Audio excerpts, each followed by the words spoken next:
the finances will always be there. Yet I know that most of the financial services focuses on just the finance asset, just that one component. And I think a lot of successful advisors understand the fact that finances is not what the financial business is about. Their clients don't really care about finances. What they care about is what the finances will do for them. And this is where the advisors kind of need to go deep. They need to understand if they have that audience, what are their problems, what are their challenges, because most of the time, it's not the money.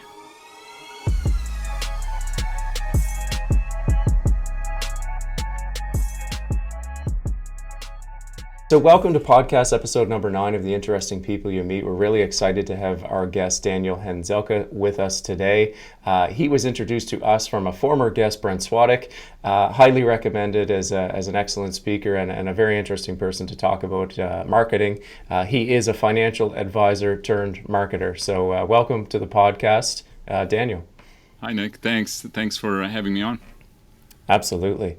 Daniel, I guess why don't we start out by asking, have you ever been on a podcast before, or is this your first one? No, I've done several of them in the past. It's been a while. It's probably been about 3 or 4 years since I've done last one. So when you invited me, I jumped at the opportunity. So that's awesome. Why don't you tell us a bit more about yourself? A financial advisor turned marketer. That sounds very interesting to me. Tell us more. Yeah.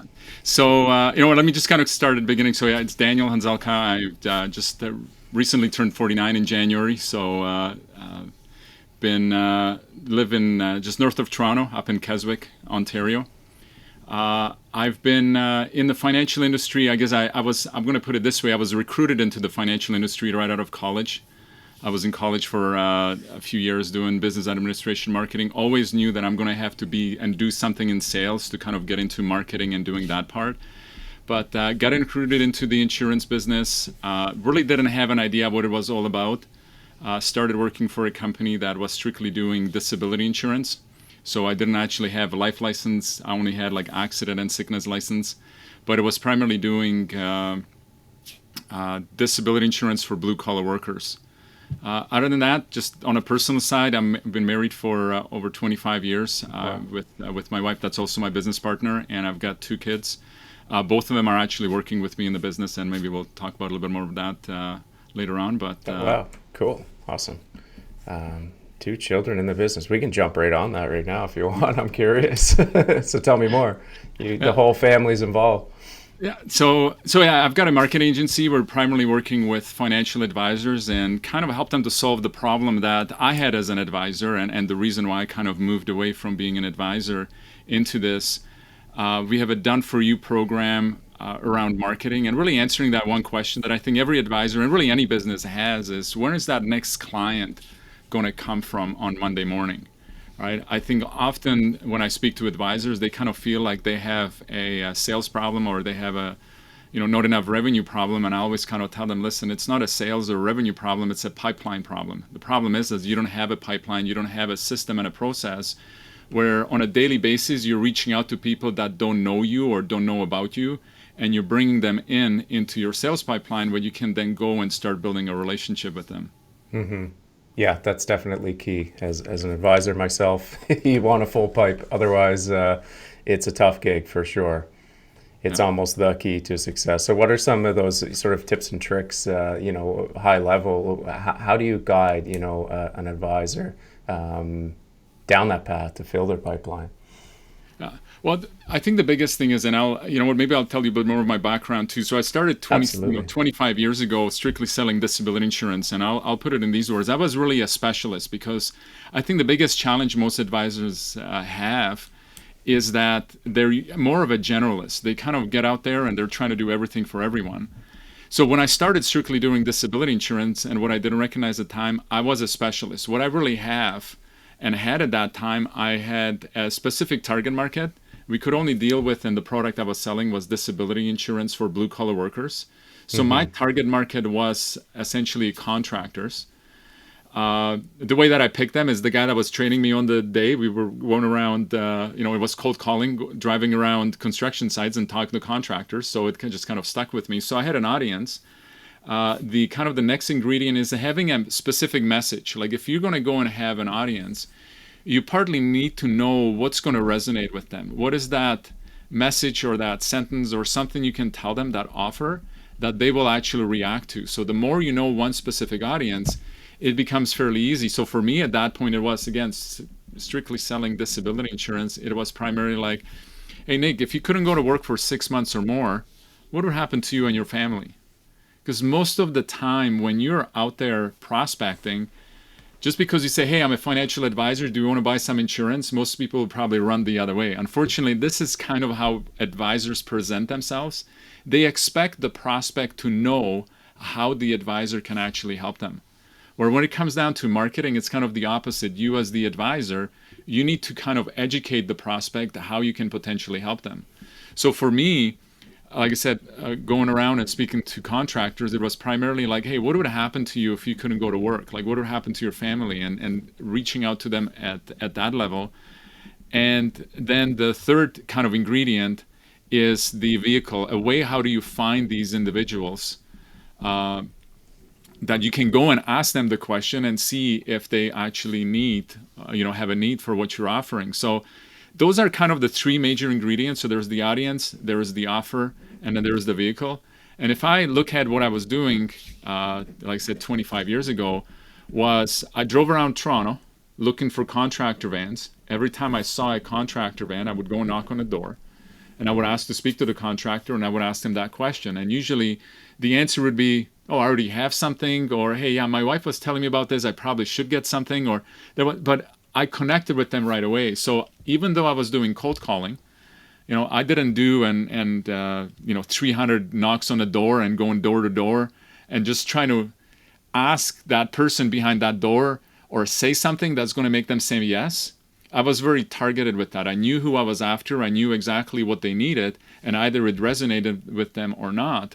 So on a daily basis, I knew if I was out there and I maybe talked between 5 to 10 people every single day that I would meet on the street. And it wasn't that hard driving around, people working on their houses, construction's going on all the time. It was fairly simple process, simple pipeline that I had. And I knew that I would go and, write business. And pretty well first year in the business, zero experience. I did, over 6 figures selling disability insurance door to door. And often I would sell policies literally on the hood of my car because it was like a message that really resonated with the prospect because it was something that they needed. Mm-hmm. Right? So I think this is the kind of the biggest thing that I see a lot of advisors, they don't have that, because that's kind of what happened in my career, if I call it that, because I looked at it as a career in the first year. But then somebody gave me the idea, hey, Daniel, if you get your life license and then maybe your mutual fund license, now you can offer more things, right? Mm-hmm. You can make more sales.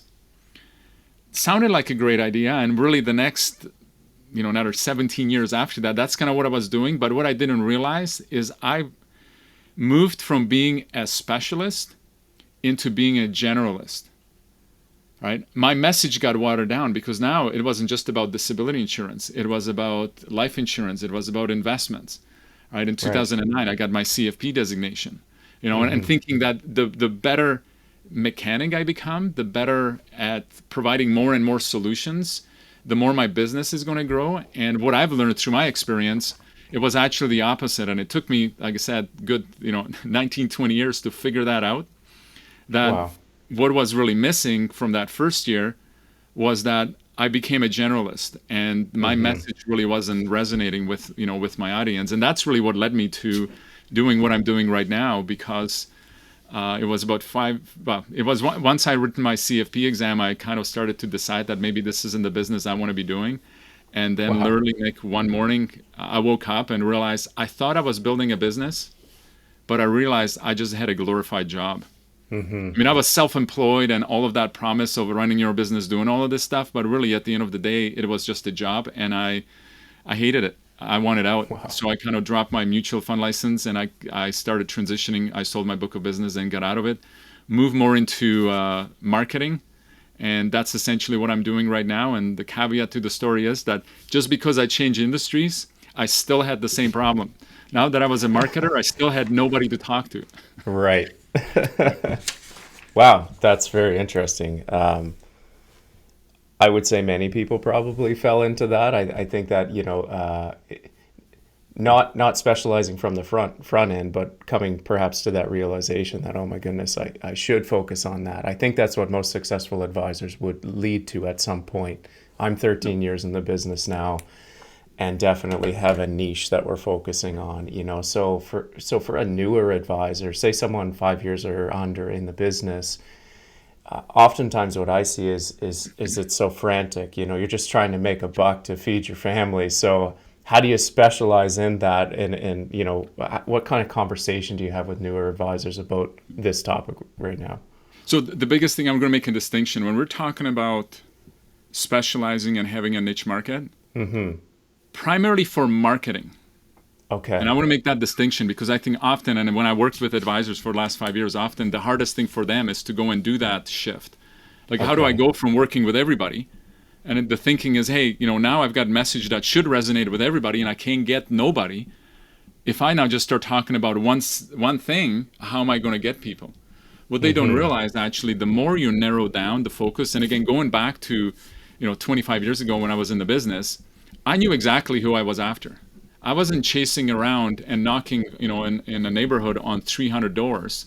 Right. I only looked for doors that had a contractor rent parked in front of it. And then when I met that person, I was very specific with my messaging. So that's really what it comes down to. Marketing, you need to be very specific, that when you're speaking to the person that you're speaking to, that very quickly they will understand what and how you can help them. Because if you're kind of vague, they will go back and say, oh, I already have an advisor, I already have this. And you really have nothing, like, what do you tell them now, right? Where if you're going in there and you know exactly that they're there, like, even if they had a policy, now I can say, hey, would you want to go and get a second opinion? Just to make sure that you have what you think you have. At least now you have a conversation. And this is often what I find with advisors where they don't have a specific market. When they're doing their marketing, they almost have no leg to stand on, because they're like now just trying to say something. And I think it's Brent that uses this, where he says, most financial advisors are licensed menu advisors. Yeah. It's like they meet somebody, they've got this menu of choices, and they start reading it off. Hey, well, how about financial plan? No. Taxes? No. Mutual funds? No. And they're going through their list, just hoping that the prospect's going to say yes to something. Right. Where if you now become a little bit more targeted, right, it will become a lot easier, because not only you will know who you need to talk to, but you will also become more referable. Because if you're speaking to somebody and now you can say, hey, I work with this market or these individuals, who do you know? Very quickly they should be, or they will be able to tell you who they know. But if you ask, hey, do you know anybody that would be interested in financial planning? Most people just kind of have this brain fog, going like, well, I'll think about it and I'll get back to you. Right. Where if you say, hey, do you know any engineers, right? You being an engineer yourself. So it becomes a lot easier the more targeted you are. And again, we're not telling people that are starting to niche down right from the beginning. Right. It's a matter of the marketing has to be niched down, right? So if you're standing in front of somebody that's an engineer, you want to talk and make them feel like you understand engineers. Because, if you're talking to an engineer, you're going to have a different conversation than if you're talking to a doctor. Yes. Right. They speak different language. And I think this is often where advisors kind of miss the mark, where they're talking to everybody the same way, and they really become that generalist again, right? That's very interesting. So is it safe to say that, narrow our marketing niche, and by that, it doesn't mean we're going to turn away the other stuff that might come up with it. It's probably going to come even more. And I mean, I say that because that's been my experience. I have a niche of, 80% of my business is generated by two things. But when I'm having conversations about those two things, the other 20% comes up, and I don't even bring it up. It's just kind of like, do you do, and who do you know? Or so it's allowing me now in my own firm to build a team around that, where I can refer off leads to the specialist of whatever that other niche is. So that's been my experience. Is that kind of what you're talking about? That's exactly what I'm talking about. Like, put it that way. And COVID has changed the whole world, not only on a personal side, but even in the business for financial advisors. What we have gone through in marketing for financial advisors in the last 2 years, I thought it was going to happen maybe 5 or 10 years down the road. Wow. Right. So everything has kind of shrunken down now, meaning that, we're experiencing things that, they have happened much quicker than that maybe they would happen if COVID didn't happen. But really, the biggest thing is that when it comes to marketing and when you're going out there and speaking to people, it's never been easier to connect with people online, but because it's never been easier, it has become way harder. Mm-hmm. And what I mean by that is that everybody's on their phones, and all they're doing all day long, they're just swiping. And you, as an advisor, have to find a way. How do you interrupt that? Right. Because in the past, maybe you were competing with other financial advisors. Now you're competing with all of the other marketers that are there. Mm-hmm. You're competing with the Facebook ads that maybe have nothing to do with financial services, because it's the attention of that prospect that you are really vying for. And often when you're a generalist, it's very difficult to get somebody's attention. And this is really where that niche marketing comes in, that if you know your audience, you can go and almost call them by their name or say things that is going to resonate with them. Mm-hmm. Like if you were in a crowd of people and somebody yells out, Daniel, you probably wouldn't even turn around. But right. If they yell out Nick, you'd probably go like, what's going on? And again, this is what it, kind of using that analogy, what happens often, that if you're dealing with a specific market and you call them out in the marketplace, the ones that you want to work with will actually, you will get their attention. And then if you start speaking their language and you start showing them how you can actually help them, you will actually be able to engage them and have that conversation with them. And the reason you do niche marketing is more about getting rid of the people you don't want to work with than really the attracting of the right people is already there, but you really want to go and get kind of push back the people you don't want to work with. Because often what I find with young advisors, newly starting advisors, and even more senior advisors, is that it's the 80-20. They spend 80% of their time dealing with things that will never turn into business because they're hoping that there is an opportunity or there is something there, instead of really focusing and again having that solid pipeline on really the prospects that have the greater opportunity. Yeah, very good advice. I definitely agree with that. So, digital marketing has become a must, I would say, for advisors, and it's certainly something that with our company that we've taken advantage of and are kind of doubling down on at this time. You say you've seen that happen much sooner than you thought because of COVID. So what does it look like? Like what are the successful advisors doing? Say, for example, in working with your firm or whatever, there's so many platforms. I find it can be confusing to go, where do I do this? What do I do? Yeah. And yeah, I guess I'll pause there and let you answer that first. So what it really comes down to, and one of the things is there's a great book, The One Thing. And that book really has transformed my business, how I think about it. There's a lot of awesome and great books, but when I got into the business, and maybe I'll add on a little bit to my story. So when I got out of the financial services, I still had that problem. Who am I going to go and talk to? And I actually hired and was working with a coach. He was a LinkedIn coach that built a $10 million insurance company in the US strictly using LinkedIn. Wow. And so I that really intrigued me. And then there was a lot of great marketers out there, and there was this whole concept of the power of one, right?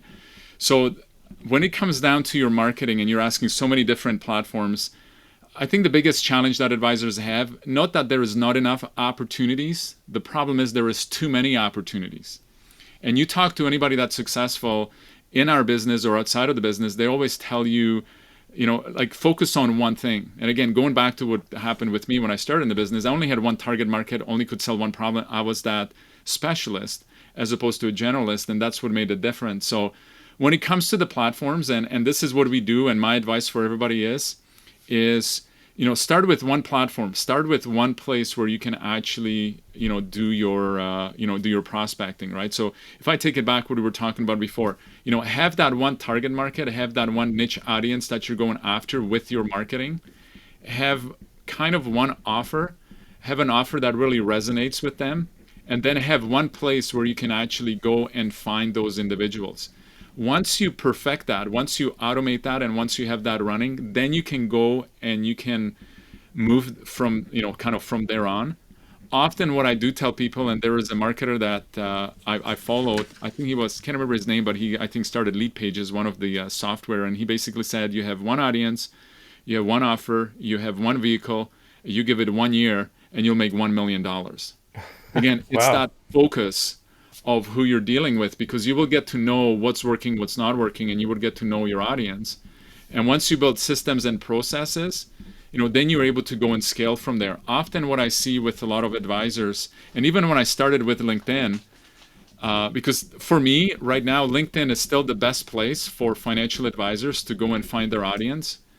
And some of the clients we're dealing with, we're finding high net worth individuals. I mean, we have, on the high side, we have somebody that has $500 million that is talking to one of our clients. Wow. $100 million, $10 million, $5 million. Right? They are on the platform, and you're able to go and engage them and speak with them. And again, it's all about building that relationship. But at the end of the day, and you ask, what's that kind of one thing? Different platforms. So having one specific platform, and then making sure that whatever the message you have is congruent on everything that you're doing. Mm-hmm. Often advisors will struggle if they, let's say on LinkedIn, they say, hey, I work with business owners. And then you go onto their website, and on the website, they're talking about selling, and I'm just going to be obnoxious in here a little bit, selling travel insurance and all Right. this stuff, right? And there is nothing wrong with doing that, but it's like the consumer now becomes confused because you're positioned one way in the message in here, and then they will go and search on Google, they find your website, and it's incongruent with what you're saying over here. And the one thing about anybody is a confused mind doesn't move forward. And Mm-hmm. often advisors kind of get frustrated. We're saying, well, how come, my messaging or my things that are not working? It's like, well, hang on. What are people actually seeing? Like, go and Google yourself, go actually, if I can give you an advice, go on to Google. Maybe don't even do it on your computer, because everything, Google, it's all about algorithms and all of this. Or go into, what is it called? Incognito mode. So it doesn't Mm-hmm. know that it's you, and Google your name. See what comes up. Right. Right? See where you are actually featured, what people say about you, and what people actually see, what is their experience. Because I think the biggest shift is, and this is really what COVID has changed with the whole digital marketing. And it changed it not only in the financial industry, but it changed it everywhere. Like now when people go and buy anything, if the store still exists, and I'm going to use Toys R Us in the US as an example, what people would do is they would go to the store, look at the item they wanted to buy, and then they would go home and buy it on Amazon. Right. Right? And this is kind of what's happening right now. Like even the way that people buy cars, often they show up at the showroom knowing more about the car than the salesperson does, because Mm-hmm. they've done all of the research. Where the same thing's happening in the financial industry, where the prospects, they know more about what maybe you're doing or what you want to go and talk to them about. The only challenge with that is that often they're misinformed. They maybe Right. don't have all of the right information. And this is, again, where the Mm-hmm. big opportunity is for the advisor, where through social media, they can go and not only get somebody's attention, but they can educate them and start to indoctrinate them how they are different. Right? Right. There is also another great book, the Blue Ocean Strategy, Yeah. and that's really when we work with advisors, that's what we focus on, is how do we go and position the advisor as the blue ocean advisor, where really the advisor is, they're not competing with anybody else but themselves, right? Mm-hmm.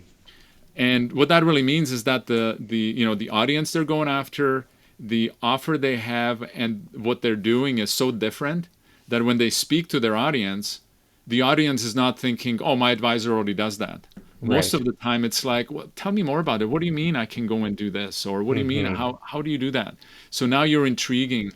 And often what happens, it's more about educating individuals, because often we work with a lot of advisors that work more on the insurance and using, IUL and these things as an investment. And often, even in the messaging, people already go, oh, I already know what this is about. This is all about IUL. And it's like, Mm-hmm. well, maybe, maybe not. Like, you Yeah. know, kind of like going to the doctor, right? I mean, prescription without diagnosis is malpractice. That's kind of what we're teaching a lot of advisors. Like, you should not be there telling them about your products, before you know what their problem is and how you can actually solve their problem or challenge that they have.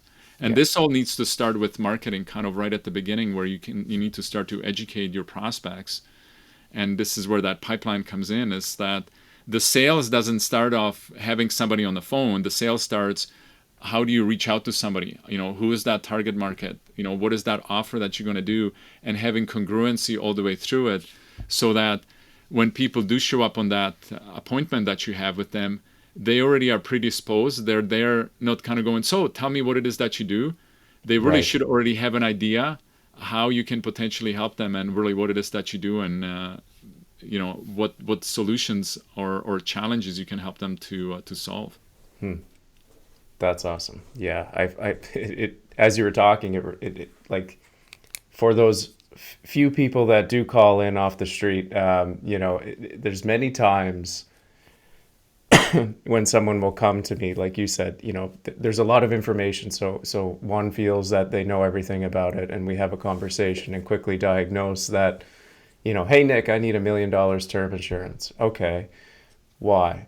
And then we start talking. And interestingly, this happened this week, and, it ended up, someone has a holding company in which they have a bunch of money in, and they have a bunch of RSPs, and they have 5 different advisors, and the guy's, really wants some help. But it started with, how can I move my term insurance into my corporation to save money? And it's like, um, I guess it's, Well, because they heard that, right? I mean, the reason they're they coming to did. you is because they heard it from maybe a friend, maybe a Right. neighbor, maybe they You watched got it it. on, CNBC. I mean, from the States, or, on Sure. channel here in Canada, where somebody talks about a strategy.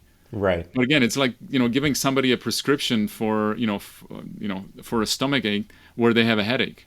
Like, Yeah. yeah, I've got a solution, but is it actually going to fix the problem that somebody has? And again, this is where I think the biggest opportunity for advisors. And when I said everything changed, I think there is a lot more opportunity for the advisors to actually help people, and it actually opened things up for advisors, the way that they're doing business and how they can go out there and help somebody, because COVID kind of made people predisposed that you can do most things, online. I mean, here, we're doing this interview, and I'm in Ontario, and you're in Nova Right. Scotia. I mean, there is no boundaries. Like, the boundaries have kind of stretched out. And this is, again, where having a specific niche market that you're working with, and you want to become, the big fish in a very small pond. I Right. love that. And Love that's what that. makes the difference. Unfortunately, most advisors, they might be a big fish, in an ocean. Well, Right. you get lost. Like, it's very difficult to go and do. And really, if I can use an analogy for that, it's kind of like fishing, right? You don't want to be like a big, ocean going trawler where you're just trolling the bottom of the ocean and you're just scraping all kinds of fish into your nets, and then you got to go and sort them out. It's a very inefficient way of doing that, where if you become, a specialist, and again, with the help of LinkedIn or other tools that are, that are out there, you can create your own pond, and you can kind of become, the big fish in that pond, where you know exactly who's there, and you keep on nurturing those prospects and showing them how you can potentially help them. And often when you start looking at that, if you did have a pipeline and you go all the way from kind of a prospect, somebody that just kind of gets to know you, if you have like 1,000 or 2,000 of your ideal audience in there, you know what, there is millions of dollars of opportunities there. And what you just shared, and I love it, like somebody comes to you regarding a term insurance, and that prospect will probably become a client for life for you, because you can show them that, hey, how I work, it's different. You can Right. become that quarterback where you've got 6 different advisors. It's kind of like the Michael Jackson syndrome, right? I mean, he had 2 doctors, and they were both prescribing him stuff, and they were not talking to each other, right? Right. Well, if you got 5 different advisors, how do you know that they are all working in your best interest, right?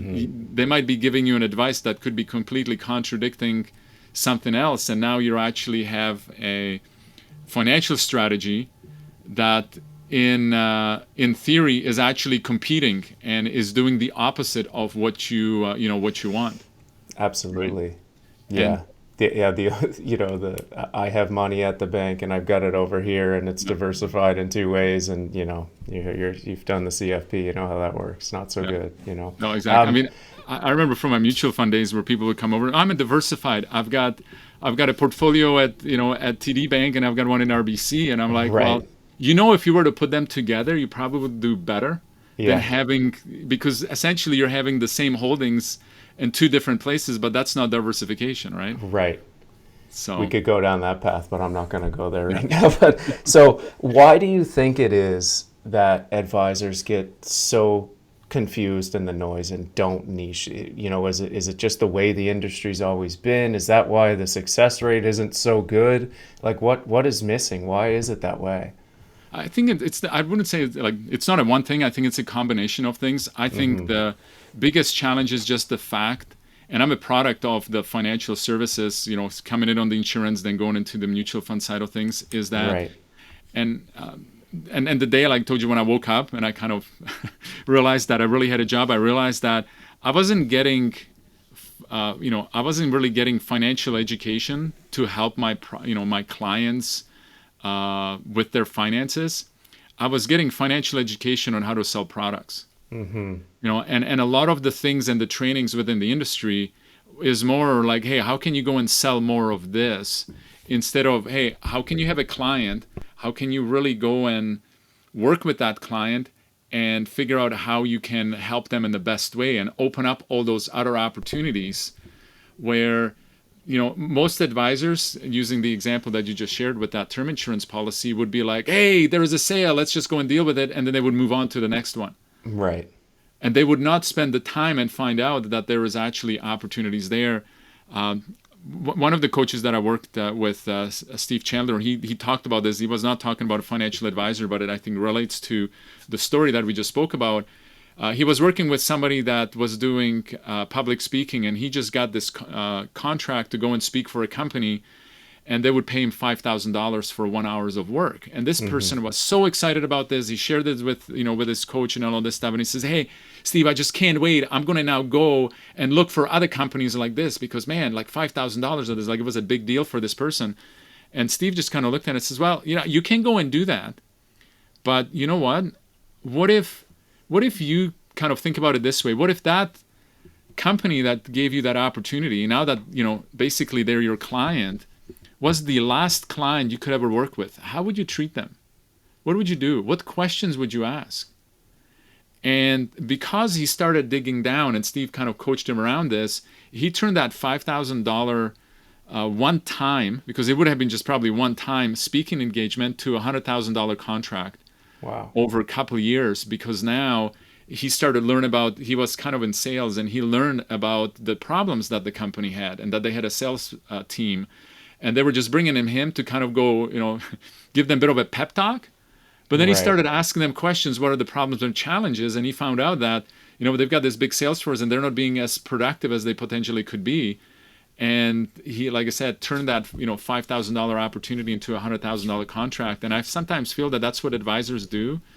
They kind of go in and they're looking at, hey, I don't have enough people on my calendar. How do I get more people on a calendar? And then they keep on looking for more and more.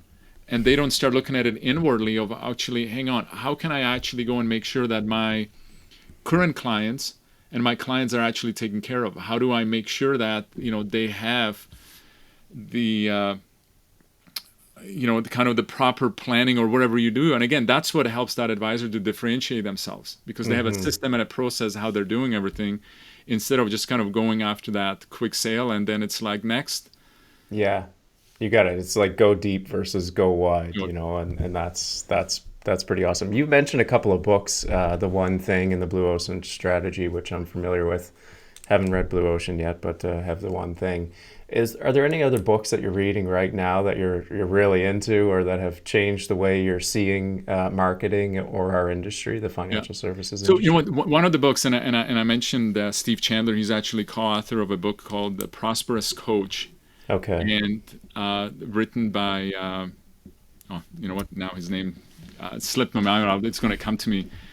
Rich Litwin. Rich Litwin and Steve Chandler wrote the book, and it's a very easy read. I know the first time that I read it, I think I read it like in one day because I just couldn't put it down. But it is more for coaching. But what Steve and Rich have done, they introduced this whole concept that really stuck with me. And it took me a while to kind of figure out what it meant. It was all about client creation. And the whole concept around that is like you created that term policy client that came to you. You've now created a lifetime client. It wasn't there because they were coming in for a specific thing. Just, hey, let's just go and take a look at that, term policy and a question around that. But because you dug down deeper, you actually probably created a client for life.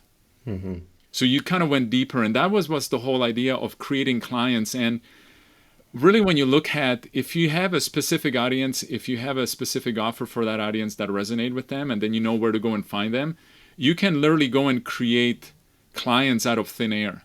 Because right now, you can go onto a street, and really, this is what I was doing, again, not realizing this 25 years ago. I was creating clients out of thin air because I was just driving around the neighborhood looking for contractor vans, knocking on the doors and speaking with them.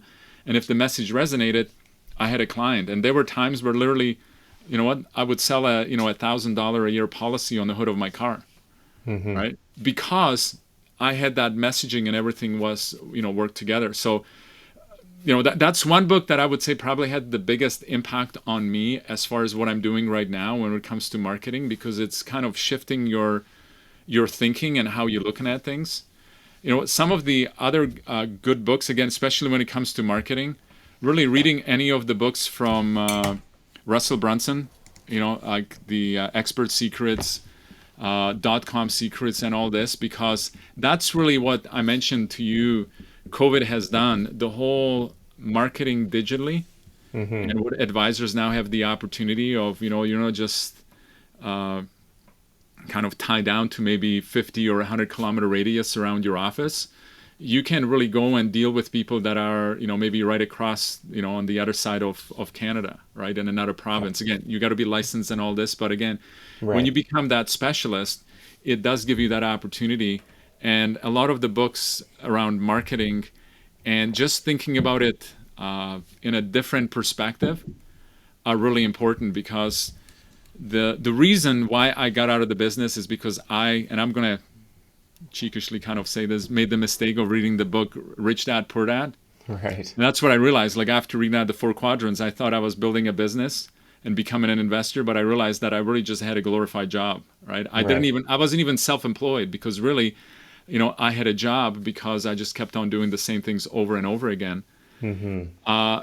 But that was kind of the biggest thing of shifting your mindset. And what kind of started the exit for me from the financial services after I got my CFP done was reading that book. And in that book, it says that the house, your house is not the biggest asset you have, it's the biggest liability. And again, for me, what it did, it started shifting everything, and everything changed for me. And really what caused the whole exit for me from the industry was also another thing. When I looked at the industry at the time where it was, everybody was focusing on financial planning, saving. Hey, how do you get rid of the latte factor? How do we cut down on expenses? And I started to realize that, what if we put all that energy, instead of how do we kind of cut things down, more into, hey, how do we create more? Instead of looking at how do we save stuff, how do we actually go and start to create more opportunities? And really, reading books and some of the authors that I mentioned, it's all about helping advisors to shift their mindset. Right. Because what's holding you back now is not the things that you don't know. A lot of it is the things that you do know that are not so. And that's, I think, the biggest shift, because when now, after being kind of in the coaching and learning about coaching and investing close to $250,000 in different coaches and all of that stuff, I realized that the biggest holdback in any business is the business owner. Like, even in my marketing agency, what's holding us back is me. My thinking, right? And I've spoken to one of my coaches fairly early, told me this. If you have a goal of making $1 million, Daniel, don't make the goal of, hey, I'm going to go make $1 million. Make the goal of the person you're going to become when you're making $1 million. I love that. Right? Because at the end, reason advisor right now is running their business the way they're running their business is because who they are, and that version of them has to change. That Yeah. version of the habits, the things that they're doing, needs to be shifted and changed. And Mm-hmm. that's often the hardest thing, because you asked the question about niching down. And even for Right. me, when I was teaching some of the things 5 years ago, I decided that I will only from now on work with financial or insurance advisors.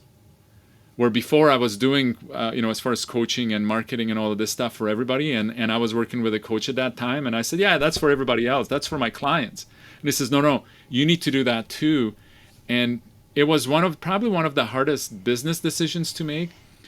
But as soon as I made it, listen, it was as if the heavens opened and everything became clear. Because Mm-hmm. when I spoke to somebody, I knew exactly what I could tell them, who I work with. And then people were like going, hey, I know an advisor. Why don't you talk to here? And it started to open things up where it was almost the opposite of what I thought would happen. And I think this is the reason why often advisors, that are just starting or that have been in the business, they feel the opposite is going to happen. They feel like, well, if I niche down, then I'm going to be alienating people. I'm going to be, I'm not going to get enough. Where actually it's the opposite. What will happen. It is. Yeah. Yeah. Not to get esoteric or whatnot, but once you focus, it does seem to come. It's very interesting, and Yeah. and it's probably not the right description, but play that game for sure. It's all about mindset and changing, the way we view things, and And yeah. And unfortunately, most advisors. go ahead. Yeah. Unfortunately, most advisors don't realize that's what it is. They think, Yeah. oh, I need more leads, I need more clients, I need more Right. this, I need more that. And it's Yeah. like, no, it all starts with the mindset, because that's where, if you can give somebody a system and a process with the wrong mindset, right, and they will fail. Like they will Yeah. not make it to go. You Yeah. give somebody with the right mindset, maybe not completed system and a process, they will figure out how to make it work, You got it. right? I love that. Yeah. It's so true. And, a mentor of mine, or one of my key influences in my life, that's what he always said, and still says, is it's not about, at the end of the day, the money or whatever. It's about the person you become. And as that changes and you have these conversations with clients or future potential clients, they see it and feel Yeah, it, and no one can take that away from you. It's so powerful, and it's not fake. It's just, yeah, wow, you are different because you're different, and you've spent the time making that happen. Very powerful stuff. yeah. That's awesome. Which reminds me of actually another book, the I think it's just Why, with I can't remember his, or is it The Power of Why? Now I'm thinking Power on Everything, but I take it a little bit further. What I always tell people, like, what, if somebody finds out what your why is, that's really powerful. But when you get to a point, and this is where I kind of feel like what I'm doing now with our agency and helping advisors, like my why is my client. The financial advisor is my why, Hmm. right? Because they are the ones that I do what I do for them. And really the way that I build my agency is like I'm doing what I wish somebody would have done for me. And when I work with clients and they have that passion towards their clients, I've spoken to a lot of advisors that were in a past business, and maybe they were an executive somewhere, and now they've got passion about helping executives with their specific solutions and what their problems are. There is this shift, and the one way that I can maybe relate this to somebody, and maybe I don't know if you've ever had this experience where you've been in business for 13 years, probably, like once you deliver your first life insurance claim, something changes. Like I've seen advisors that were, I wouldn't say they were struggling, but they were doing okay, and then they deliver that first claim, and their business just skyrockets Hmm. because they now internally understand what they do and how they're impacted somebody's life. Because when you go and deliver the check to somebody and they're crying, I mean, it's not there to replace the person that has passed away, Right. but when you're going through that process and you don't have to worry about money, it's life changing. And I think this is what it comes down to. Advisors need to realize that whatever they're doing is life changing, and they need to realize that their clients, their prospects, are the reasons why they're doing it. Because in the past, I've worked with advisors that were doing it for the money. Hmm. They usually are not. I mean, they might be successful because maybe they're making the money, but I've sat down with advisors that literally ran $1 million practices, and they were on the verge of taking their own life Yeah. because it was just a grind. It was a hustle. They started hated everything, and it wasn't really enjoyable. There has to be that, build a business that you can actually enjoy being in. And I think that's kind of the biggest thing. And going back to the beginning of the conversation, having that pipeline and making sure that you're putting the right people into that pipeline. Because I know, unfortunately, a lot of advisors are building their business with the wrong prospects. And you have to do that at the beginning. Like, I get it. But at some point, you got to make that decision where you start to pick and choose who you want to work with. And if advisors don't have any type of marketing and they don't have a pipeline where they have new prospects coming in systematically, it's way more difficult to try to go and pick and choose who you work with, because you're just hoping that everybody that you meet are going to say yes. And if they don't, you're kind of going to starve. But if you have that pipeline and you're able to go and have the, those conversations that actually inspire your prospects, your business is going to, it's going to change. Well, that's pretty full circle from the start of the conversation. We're getting close here to the end, and I've really enjoyed this so far. And I hope hopefully sometime in the near future we could do it again. Maybe to end off, Daniel, what is one question that you wish people would ask you more often? That's a good. Maybe that should be the question. No, that's a very good question. I'll give you a sec. I think really what it comes down to, and again, like I mentioned to you, is how can I go and better myself? How can I become the person that actually has what it is that I want? And I think when you look at business and you look at people that are successful, often they find out their purpose and reason why they do what they do. And sometimes, or often, we get stuck in the grind of things. But for me, it always comes down to is kind of like, what's your purpose? I kind of have the saying, there's two dates that are the most important in your life: the day you're born and the day you find out why. And for me, it was kind of realizing I started as an advisor, but what I'm doing now, like, I 100% believe that this is why I was created, and this is why I'm doing what I'm doing, because I'm passionate about helping advisors to really grow and scale their businesses, and doing that through, helping them that, through marketing. To take that a little bit further, as far as what my purpose is to learn the truth, live the truth, and share the truth. And that's kind of in all of the areas of, of life. So going back to the question, maybe the question, what's my purpose? Like, why am I here? Because I think when you find out really what that is, and I tend to speak that we live, there's 4 core areas of life. There's faith, family, fitness, and finance. And, faith for me is more about, like, what is the purpose? Why am I here?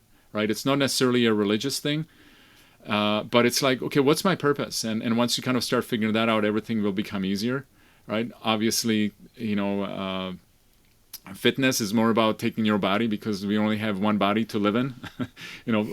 Body parts or spare parts don't usually work as well, so you got to take care of that. Family, right? Again, who's there to take care of. I mean, that's often part of the why people do what they do. And then finance usually comes at the end. And I'll maybe share this story. I was working with, or when I was an advisor, looking at different marketing programs and different ways of having conversations. And it was Lee Brower that kind of had this conversation where he was talking about everybody has four different assets. Most people think when it comes down to the assets they have is just financial.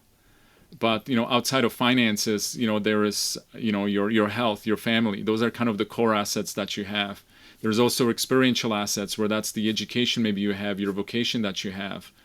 And then there is contributory assets, right? That would be like philanthropy, and we actually put taxes, because taxes are an asset, especially for a lot of advisors. They realize that, most people have a choice how and where and how much tax they're going to pay.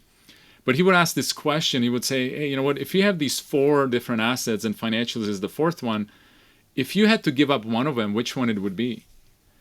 And when I was asking those questions with the clients that I was working with, they always say financial, because I know that if my kids have the core assets, like they know who they are, what their purpose is, they've got their health, right? They have some type of vocation or education, or they have work, they're giving, the finances will always be there.